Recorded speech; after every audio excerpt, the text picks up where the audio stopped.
The following stories tell the tale of some of the most evil teens in the world and the court cases associated with them. We have a 15-year-old boy who killed his mother over nothing more than a bad grade, another teenager who killed a father of 4 by throwing rocks over an overpass at incoming traffic, and another teenager who killed countless innocent victims as a result of his hate. It's the murder case shocking America. A 15-year-old confesses to strangling his mom over a bad grade. Do you solemnly swear or affirm to tell the truth, whole truth, and nothing but the truth, so help me God? I do. Greg Ramos wore a blank expression in court as he was arraigned for first-degree murder. Arguments between teenagers and their parents are very often common. There's a lot of reasons why these arguments may occur, with grades being one that is particularly common. Normally, these issues resolve themselves after everyone has some time to cool down. Rarely do they result in someone being murdered. Well, except for in this case. Police say Greg Ramos and his mother got into a terrible argument when he came home with a D in school. Around midnight, he allegedly sneaked into his mom's room and strangled her. Then he went to get a wheelbarrow to bring the body out of the house. When he returned, he discovered she was still alive. He told police he strangled her again, this time taking half an hour to kill her. At one point in time, Greg Ramos was someone who appeared to have a bright future ahead of him. This Florida teenager was typically a pretty good student and was skilled in the art of Taekwondo. He was also a member of the Orange City Police Explorers Youth Group. He hoped that this training would help him to one day achieve his goal of becoming a homicide detective. This career is almost painfully ironic when you consider what ends up becoming of his life, but we're not there yet. Growing up, Greg was known to be a relatively kind child. He might have had a little trouble socializing, but overall he was pretty normal. It wasn't until he was a teenager that things took a turn for the worse. It was the year 2018 and Greg was 15 years old. He had come home from school with a D, and he and his mother, 46-year-old Gail, got into a huge argument. According to Greg, the night ended when he went up to his room and went to bed. The next day, he said he left early for school, and when he returned home, he walked into a nightmare. He said that the house had been totally ransacked and that his mother was nowhere to be seen, even though her car was still sitting in the driveway. He then made a tearful phone call to the police. I checked the entire house because I was looking for her, but she's not here. Greg told the police that he suspected that his mother had been kidnapped sometime after he last saw her, early that same morning at around 6:30 a.m. He definitely appeared legitimately worried about her well-being, as anyone at that young age would be in this sort of situation. But as police look further into this situation, they see that there are some things about Greg's story that seem to be a little suspicious. First of all, after a quick search of the local dumpsters and nearby woods, they found some of the items that were supposedly stolen during the alleged robbery. Some of these items included an Xbox and a gun. Why would a supposed robber just dump these things? But that's not the only thing that made Greg look suspicious to the investigators. He also had some scratches on his face that looked like they could have been defensive wounds. Could they have been caused by his own mother while she was fighting for her life? In the body cam video recorded by the Volusia County Sheriff's Office, 15-year-old Gregory Ramos seems upset and confused, worried about his mother, and he seems to work with investigators to try to track her down. She always takes the train. She always takes the train. Doesn't make any sense.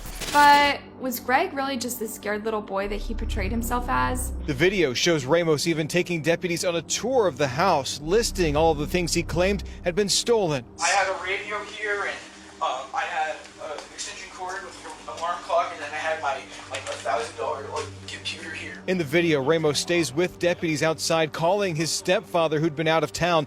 But investigators say his story had many holes, including that his school said he had checked himself out early and that he didn't ride the bus. Greg denied any possible involvement by claiming that he had been at school the whole day and had taken the bus back home. As it would turn out, this was a complete lie. As soon as the police verified this, they ended up taking Greg into custody for questioning. It didn't take long for him to crack under the serious questions he was faced with, and he ended up confessing to everything. He had killed his own mother. What is perhaps even more disturbing than the fact that Greg killed his own mother over a bad grade is that he had the chance to stop what he was doing and spare her life. However, he chose otherwise. After his first attempt to kill her failed and he discovered that she was still breathing, He could have taken that opportunity to seek help for her, or to simply not continue to hurt her, but he did not take this option. As it would turn out, Greg waited until his mother fell asleep that night of their fateful fight. It was then that he killed her with his own bare hands. He then decided to borrow a wheelbarrow and use it to transport her body. He needed help with the actual burial of the body, so he enlisted two of his friends, Brian and Dylan. They ended up choosing a church of all places to bury the body of Greg's mom. There was a fire pit on the church property where they dug a shallow grave and put her inside. They then returned to Greg's house to help him stage a fake burglary before he called the police to issue a report. Even though Greg appeared to be genuinely upset in the body cam footage taken from outside of his house when the police arrived, investigators were able to see past his whole facade. They could tell that he didn't actually have any remorse for what he had done. County Sheriff Mike Chitwood called Ramos soulless. At first, young Greg Ramos told police he came home from school and found his home had been ransacked and his mother missing, presumably abducted by the burglars. But Greg Ramos had scratches on his face and he was taken in for questioning. Pretty soon, his story fell apart. This wasn't the first sort of case that was difficult to break down. It became clear pretty quickly that Greg had made this whole thing up. It was very boom, boom, boom, boom, boom. Normally you figure there's a point in time where somebody's going to break down or there's going to be some type of emotional. There was no emotional, nothing. There was nothing at all like that. It wasn't hard for the police to locate Gail's body because the teens didn't do a very good job of burying her. They did a cursory search. Unfortunately, her foot was protruding after digging down maybe 8 or 10 inches. That's not really a big place to put his mom. What kind of child is capable of killing and burying their own mother at the young age of 15? Officials say you have to be a true sociopath to carry this out. A lot of times there are signs of sociopathic behavior in children, but they aren't detected until it's too late, and sometimes there are no signs at all. These kids, very often we don't see the signs because they are showing no emotions at all. They are what we simply call flatline. They don't show any empathy, any sympathy, any remorse, any guilt. It wasn't as if Greg had any true reason to hate his mother. She was a kind, loving, and supportive mom. She supported him in his different endeavors. For example, in this Taekwondo tournament that he completed in 2015, his mother was on the sidelines to cheer him on. In fact, the very last thing she ever posted on Facebook before her murder was a picture of her beloved son that was taken when he was 6 years old. She wrote, "Love this face." Police also said that Greg appeared to be proud of what he had done and even bragged about it when he was in custody. He got out of that car and went to that crime scene like a little kid would go to Christmas morning down the steps and show us and tell us once again everything that he had done to his mother. Greg's friends Dylan and Brian were not at the home when he killed his mom, but they were still charged in connection to the case. Greg was of course faced with the most serious charge, which was first-degree murder. He eventually pleaded guilty. In court, he did eventually express some remorse for what he had done. There are so many conversations that I want to have with her, but now cannot. Because of my actions, I will never get to truly know my mom. While in custody, he seemed to be trying to make the most of what was left of his life by achieving his high school diploma. He said that one of the reasons he did this was to honor his mother's memory. At the end of the day, though, this wouldn't prevent him from having to face the consequences of his actions. Developing at noon, a judge has just sentenced the teen to 45 years in prison for his mom's murder. Gregory Ramos was 15 years old when he confessed to killing his mother and burying her body. News 6's Ezzy Castro was at the hearing where Ramos and his family members spoke. It was an emotional day in court for Gregory Ramos and his family members as he was sentenced to 45 years in prison. Now, the 17-year-old actually took the stand and he spoke about his late mother, Gail Clevenger. He told the courtroom that he loved her and he understands because of his actions, she will never come back. Greg also acknowledged how his actions affected all of those who loved his mother that will never be able to see her again. Not only have I stolen my mother from myself, but from everybody else as well. There was one particularly emotional moment in court when Greg's grandmother asked the judge for permission to approach Greg close enough to see his face so that she could pray over him. She was granted permission to do this. In addition to spending 45 years in prison, Greg will also be on probation for the rest of his life. But first, we begin with breaking news out of Genesee County. The oldest of 5 teenagers accused in the deadly I-75 rock throwing case will spend up to 20 years behind bars. Kyle Anger threw the rock that killed Kenneth White in the October 2017 incident. TV5's Rachel McCreary joins us live in Flint with more on today's developments. Rachel. David and Meg, prosecutors say that Kyle Anger was the ringleader in all of this. They say that he was the oldest one. He was the one that drove all of the teens to the overpass that day. And they say that he was the one that threw the fatal rock that killed Kenneth White. Teenage boys often get into mischief from time to time, but usually it doesn't involve serious criminal activity that could harm others. That is what sets this case apart from the others. On October 28th of 2017, a group of 5 teens, including McCaden Payne, Trevor Gray, Alexander Miller, Mark Seclency, and Kyle Anger, gathered together on an overpass on Dodge Road in Vienna Township. They were playing a dangerous game called Overpass, in which they were intentionally throwing rocks at the cars down below in an attempt to hit them. If they did manage to hit one, they would call it a dinger and would earn points in exchange for money.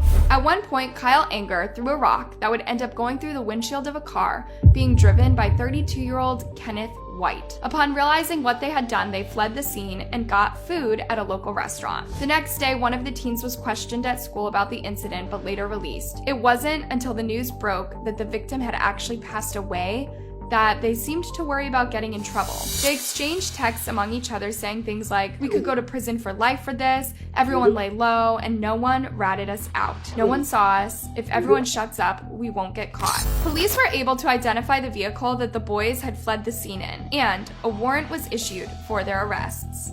The teens were charged with second-degree murder. 4 of the 5 took a plea deal that resulted in a lowered charge of manslaughter, and were eventually charged with manslaughter. But Kyle was charged with second-degree murder, which he pleaded guilty to. Now today in court, he was sentenced to 39 months up to 20 years in prison for the death of Kenneth White. At the sentencing, Judge Joseph Farah says with the Cobbs agreement, Anger pleaded guilty to second-degree murder with the condition he would be sentenced within manslaughter guidelines. The judge presiding over the case didn't have much sympathy for Kyle. How much of that do you need to teach people don't throw rocks over an overpass at moving traffic? Kenneth, the victim, left behind a heartbroken fiance and 4 children. His mother spoke directly to Kyle in court. You have destroyed not only my life, or his life, you destroyed mine and my family, and his family, and his kids. And yet you still have not said you sorry for what you've done. You have savaged no remorse whatsoever. My heart breaks and aches every single day since his life has been taken from him. Kyle ended up serving 39 months in prison and was released in January of 2021. As you can imagine, it is a challenging, difficult morning. George is on the scene in Florida where another community is in disbelief, shocked by devastating violence, this time at that Florida high school on Valentine's Day. This image, one that has become all too familiar. Students evacuating with their hands up. The suspect in that deadly shooting is now in custody. New images this morning showing him being taken to jail. 911 emergency. Please help, please help. Someone just high school. A shooter. A lot of blood. Please help, please. February 14th of 2018 was what was supposed to be a happy day at Marjorie Stoneman Douglas High School in Parkland, Florida. It was Valentine's Day, and the students were excited to share treats and other surprises with their friends in celebration of the holiday. They could have never expected the utter horror that the day would turn into. A soon-to-be killer, then 19-year-old Nicholas Cruz, was preparing for a massacre. Alright, so here's the plan. I'm gonna go take an Uber in the afternoon before 2:40. From there, I'll go onto school campus, walk up the stairs, load my bags, and get my AR. And people down at the main courtyard will wait, and people will die. Cruz was a troubled individual who had made disturbing posts about shootings on social media before. His adoptive parents and he had become an orphan just 3 months before the shooting took place. He had behavioral issues in the past, and there were signs that he was capable of committing the evil acts that he did on February 14th of 2018. Today is the day that it all begins. The day of my massacre shall begin. All the kids in school will in fear and hide. From the wrath of my power, they will know who I am. I am nothing, I am no one. My life is nothing and meaningless. Everything that I hold dear, I let go beyond your half. Every day, I see the world ending another day. I live a lone life, live in seclusion and solitude. I hate everyone and everything. With the power of my AR, you will all know who I am. Nicholas Cruz took an Uber to school and arrived at around 2:40 p.m. He entered Building 12, which contained around 900 students and 30 teachers. It was the last period of the day when it all went down. There was a flurry of gunfire and the sound of a fire alarm going off. It was almost like we stopped in our tracks and they flew out of their seats and tried to find cover. I mean, in my mind, it was unmistakable that that was gunshots. Those in close proximity to the shooter scrambled for cover, while those in other parts of the school campus exited the school, thinking this was just another fire drill. Cruz killed 3 students in the hallway and then shot into the windows of 4 different classroom doors, killing 6 more students and injuring 13 more. So we all were sort of down on the ground. We were on the floor trying to hide behind whatever we could. And it was really seconds later that the barrel of that AR-15 just ambushed our classroom. It came right through that glass door, the glass panel in the door, and was just shooting everywhere. It was extremely loud. It was very frightening. Students began to make panicked calls to friends and family members while others called 911. They had no idea how much longer they had to live. Oh my God, I love you. What? It's the cops. I love you. I love you. Okay, what is that? What is she saying? What is happening? Somebody just entered the room. Okay. Who is it that entered the room? Are they the police? I love you. I love you. It's Mom. God, Lord, Lord God. Some callers were afraid to speak above a whisper. Hello? Is they shot up? Are you at the school? I can't hear you. Are you at the school? Cruz continued firing more shots before making his way to the next level of the building. He shot at but didn't kill anyone on the second level and moved on to the third. It was there that he took even more lives before hiding his rifle and slipping out of the school by blending in with everyone else among the confusion and chaos. The students who had survived the shootings in their classrooms remained in terrified silence, hoping and praying that the shooter wouldn't return. Others were beginning to realize that those around them were injured, while others were killed. That's when I saw that it was not a drill. One of the students was injured.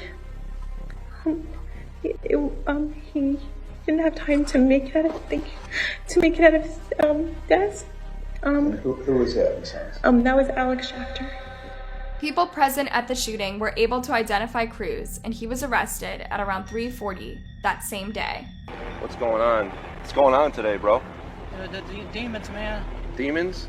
Voices. Yeah, no problem. Voices and demons? Where's the voices? While parents and students tried desperately to reunite with one another, others had endured an agonizing wait as they prepared themselves for the worst. The devastation was incredible. 14 students and 3 staff members were killed. Many, many more were injured. It was something that shook the entire nation and furthered the controversial discussion about gun control. It even sparked nationwide protests. Meanwhile, investigators tried to come up with some sort of reason for why this all happened. Cruz appeared to try to appear insane in order to face reduced consequences. And you're talking about demons. What are the demons? Voices. Well, tell me about it. What are the voices about? It's another voice, the evil side. Okay. And how long has that voice been going on? Years. Okay. When did it start, you think? When your mom passed? It started, worse when my mom passed. One of the most unsettling aspects of the many interviews investigators did with Cruz is this one, in which he described exactly what the voices in his head were supposedly telling him to do. Did you ever tell anybody about the voice? Never? And what does the voice say to you? Well, what does it tell you to do? Burn, kill, destroy. In March of 2018, Cruz was indicted on 34 charges, including 17 counts of first-degree murder, 17 counts of attempted first-degree murder. He later pleaded guilty to all these charges in 2021. Still, the families of the victims would have to wait until 2022 for the case to go to trial to determine what his punishment would be: life behind bars or death. It was a lengthy, emotional, and incredibly painstaking trial that lasted for days. Many of the victims' parents and other family members attended day after day. They sat and listened as experts discussed the details of how their loved ones died. Throughout the trial, Cruz was dressed in normal clothes in an attempt by the defense to try to humanize him. He wore things like wire-rimmed glasses, collared shirts, and sweater vests. He showed very little emotion and no remorse throughout the duration of the trial. At one point, he was even seen joking around and laughing with one of the prosecutors. Cruz had to sit and listen as those who survived the shooting detailed their experiences, including Madeline Wilford, who was shot 4 times. We were just going about class like normal, and we heard shots. It took us a second to realize what was happening, but when they were fired off again is when we started to move and hide. I was stuck between the teacher's desk and her podium, and then I was just hiding until I felt myself get hit. I didn't know how many times. I just knew I was hit, and I tried looking behind me to see if anyone could help me, but all I saw was blood on the floor. Some of the testimony was incredibly hard to listen to. And we were shielding ourselves with our backpacks, and we had a clear view of the door, and we noticed that the door wasn't closed. It was wide open. The door of the classroom to your door? Yes. And our teacher, Beagle, his body was partially inside of the classroom, and then his torso down was outside of the classroom, and his body was blocking the door and holding it open. So it was very, scary for us because we didn't know what to do, and with all of us crying and whispering to each other, it was pretty loud. At one point, a recording was taken from one of the surviving students' phones, and it was played aloud in court. Cruz struck his fingers in his ears in order not to hear the screaming and crying of the students as they exited their classroom to find blood and dead people all over the floor. Hey, look straight, look straight. Look straight, look straight.